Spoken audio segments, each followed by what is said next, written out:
10th chapter of the Gospel according to Mark. As Jesus was leaving Jericho together with his disciples and a sizable crowd, a blind beggar named Bartimaeus was sitting beside the road. When he heard that Jesus of Nazareth was there, he began to shout, "Jesus, Son of David, show me mercy." Many scolded him, telling him to be quiet.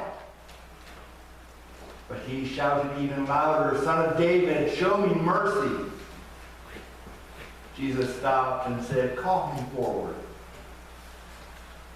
They called the blind man. "Be encouraged. He is calling you." Throwing his coat aside, he jumped up and came to Jesus. Jesus asked him, "What do you want me to do for you?" The blind man said, "Teacher, I want to see." Jesus said, "Go, your faith has healed you." At once he was able to see, and he began to follow Jesus on the way. This is the word of God for the people of God. Thanks be to God. This morning we visit that ancient city of Jericho.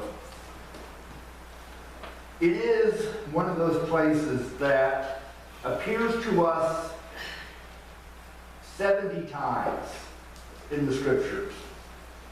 65 if you don't count the Apocrypha. But 70 times, that's a good number. So it's more than just a casual way station, but not Jerusalem. On this particular occasion, we had both Jesus entering Jericho, which is what Lisa read, and my reading was Jesus leaving Jericho. So what do you think happened in that city that these two events are recorded? Well, we'll see.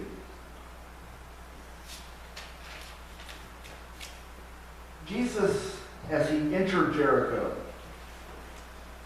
was drawing a crowd. People came for all manner of reasons. Some came because they were curious. They wanted to see this miracle worker, this prophet, this rabbi. They wanted to see what all the fuss was about. Some came because they were truly hungry, just passionately searching and waiting for all that God had promised. Maybe, just maybe, this Jesus was the answer to their prayers. But not everybody came because they were waiting. Some came just because they wanted to get a nice t-shirt. Or maybe it was on their way to something more important. Zacchaeus, chief tax collector for a region, we're not told what his reason was. Whatever it was, he had two things to overcome. The first was that he was a tax collector. He was a collaborator with the Roman Empire. He would not have been welcomed among decent, God-fearing people. Even though officially he was a Jew. The other thing was he was vertically challenged. So he had those two things working against him. But, as most of us do, if you really want something, if you really have your heart set on it, you'll find a way. If there's something that you want to buy, if it's important enough to you, you will find the money somewhere. If something is important for your time, you will find the time. You will make the time. Zacchaeus made the time to see Jesus. So he climbs a sycamore tree. When was the last time any of you ever climbed a tree? Has anybody climbed a tree in the last 6 weeks? Oh, okay, 2 people. Okay. Well, it was a shrub, but we'll count it as okay.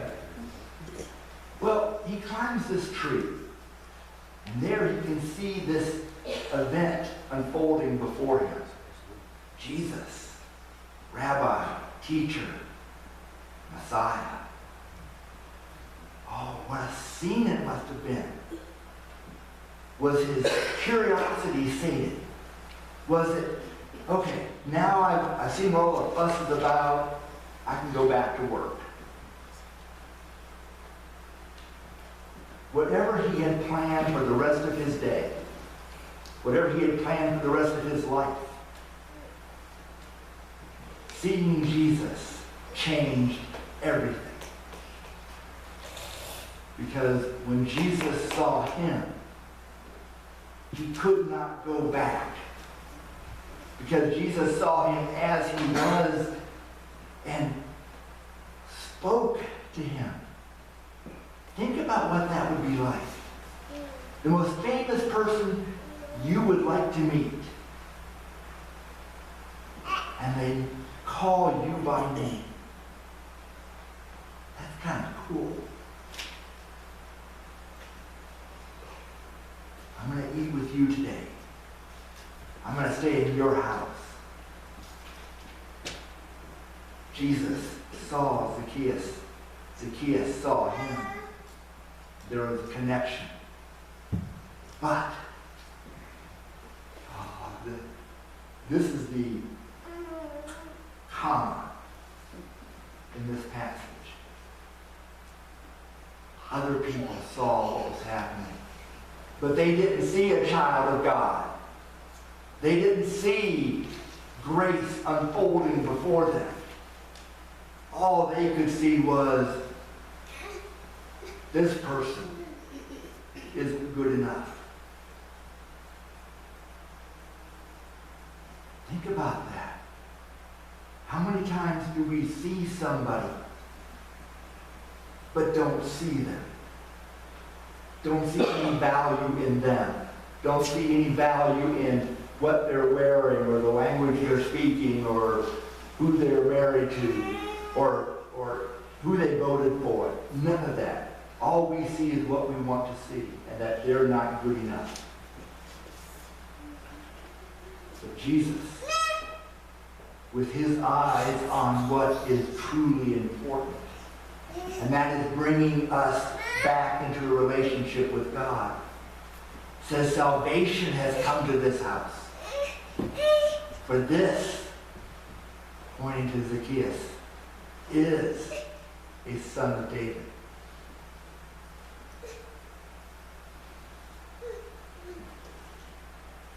I wonder what the next day was like with Zacchaeus. He had promised to give away half of everything he had to the poor. And if he had defrauded anyone, and that was everyone, he would pay him back 4 times as much. Far more than the holiness code demanded. What was his life? Was he married? Honey, I've just promised to give away half of everything we have. Now, I think that would be a shock.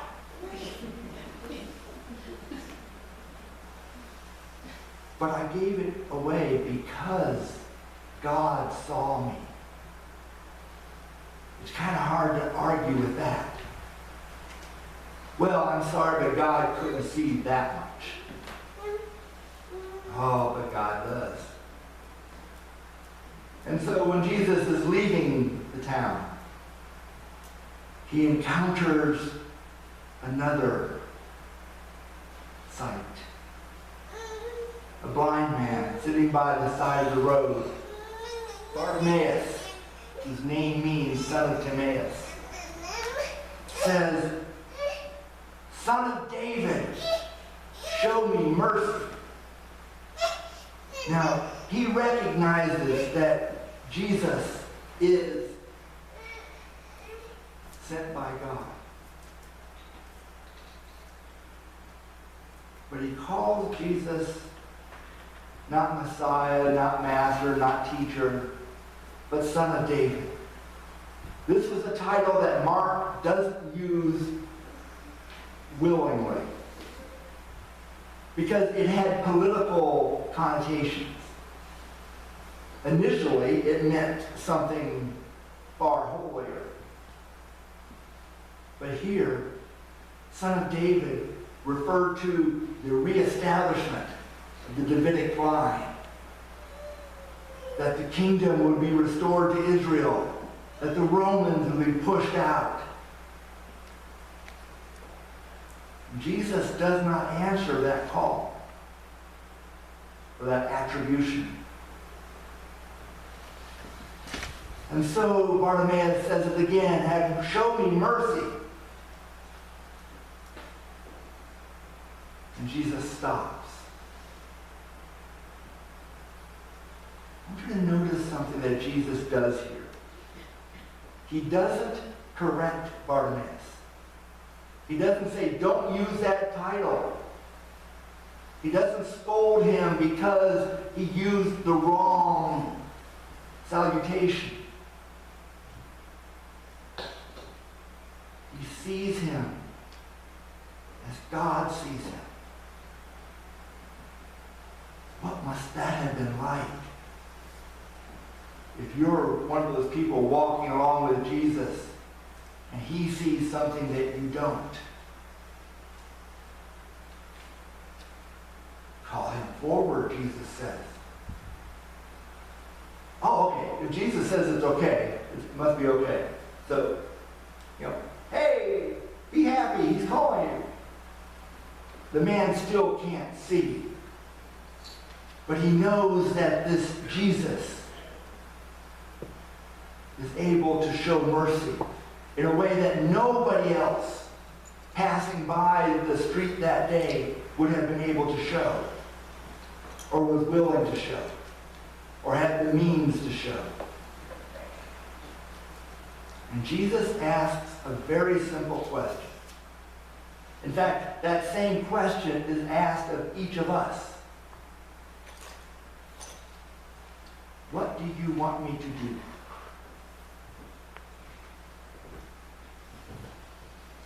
If Jesus was sitting in the pew next to you, that'd be a pretty cool Sunday morning. That'd go to the newsletter. But imagine Jesus sitting next to you and we haven't started yet and we're just kind of making small talk. And he leans over and says, Vicki, what do you want me to do? Sharon, what do you want me to do? Would you know what to say? Would you know what to do in that moment? What do you want me to do? Because every relationship has an exchange. Every relationship has that, quid pro quo. So what do you want Jesus to do for you? Health? Wealth? World peace? What do you want him to do?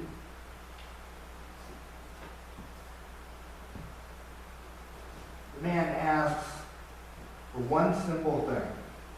Something that would change his life from depending upon others to being able to stand on his own and do something productive.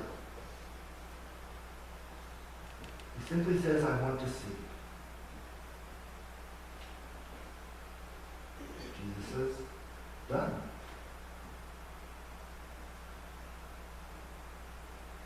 But what happens next has to be a surprise. It was for Mark's readers in that first century after this was written down. Because Bartimaeus doesn't go back home. and he doesn't find a job, and he doesn't look at the stars or look at the flowers. He doesn't say, wow, I can see. What does he do? He follows Jesus on the way. The way he was going, the way Jesus was going, was to Jerusalem, where he would die. Is that really what Bartimaeus wanted to see? Was he there when Jesus rose? Was he there when Jesus ascended? Was he there to see Pentecost? Or the first council of Jerusalem? Was he there to see the destruction of Jerusalem? What did he see for the rest of his life?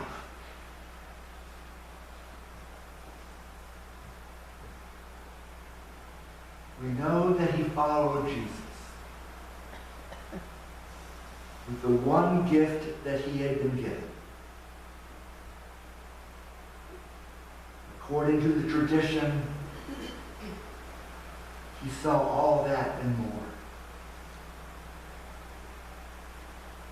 Because when Jesus was removed from this life, he didn't close his eyes to the suffering around him. He didn't say, out of sight, out of mind. According to the Eastern Orthodox churches, Bartimaeus spent the rest of his life helping people to see the truth of God.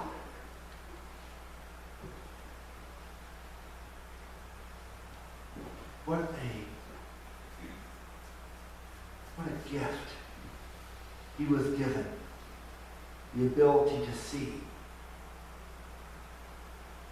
But a greater gift was the one he offered others, the gift to see God. Because you see, that's, no pun intended, Julie gets it, nobody else does. You see? All right. It's okay to say, I don't get it. I don't see what you mean. It's okay to say, I can't see where you're going. I can't see anything about you that means anything to me. But you mean everything to God. And because of that, I see you. And I will keep my eyes open when you're in front of me and when you're apart. Because that's what the gospel asks us to do. Not just to see for our benefit, but to see in the service of God that we lift up and we follow. And when we get to where we're going, when we get to that point where we're with God for all time, then we'll look around and see the glory of God upon every face.